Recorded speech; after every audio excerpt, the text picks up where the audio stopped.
আচ্ছা, জীবনে ভেবে দেখুন তো কোনো সময় আপনি ভুল ওষুধ খেয়েছেন? এমন হয়েছে কোনো সময়? বা আপনার কোনো পরিবারের কোনো সদস্যের ভুল চিকিৎসা হয়েছে? বা মানসিক ভারসাম্য আপনি আ হারিয়েছেন নিজে হঠাৎ করে কোনো সময়? আবার কিছুক্ষণ পরে আপনার ভারসাম্য ঠিক হয়েছে? বা পরিবারের সবার মধ্যে হঠাৎ করে মানসিক ভারসাম্য হারিয়ে গেছে, একেকজন একেকজনের সাথে মিল নেই। এই কারণগুলো একটা দোষের কারণে হয়। আপনার কুণ্ডলিতে যদি বীজ যোগ থাকে তাহলে কিন্তু এগুলো হয়। এই বীজ যোগটা কি আপনাদের বলি একটুখানি। শনি আর চন্দ্রের যদি কানেকশন থাকে, কিভাবে কানেকশন? শুধু কানেকশন না, শনি চন্দ্র যখন দশাতেও একসাথে হয়, তখনই কিন্তু বীজ যোগের তৈরি হয়। আর কানেকশনটা কি তৈরি হয়? যখন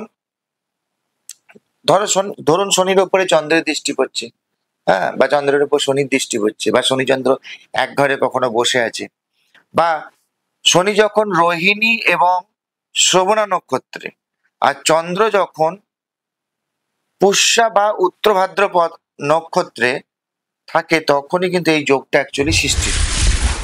দেখবেন সেই সময় কি হয়? ভুল চিকিৎসা হতে পারে, অস্ত্রোপচার ভুল হয়ে যেতে পারে, ভুল ওষুধ খেয়ে ফেলতে পারেন। তার ফলে কিন্তু বড় বিপদ কোনো সামনে চলে আসে। তো বিষ যোগ যাদের যাদের ছকে আছে, ইমিডিয়েট সেটা কাটাতেই হবে, আপনাকে খণ্ডন করতেই হবে।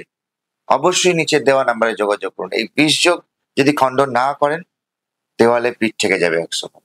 ধন্যবাদ।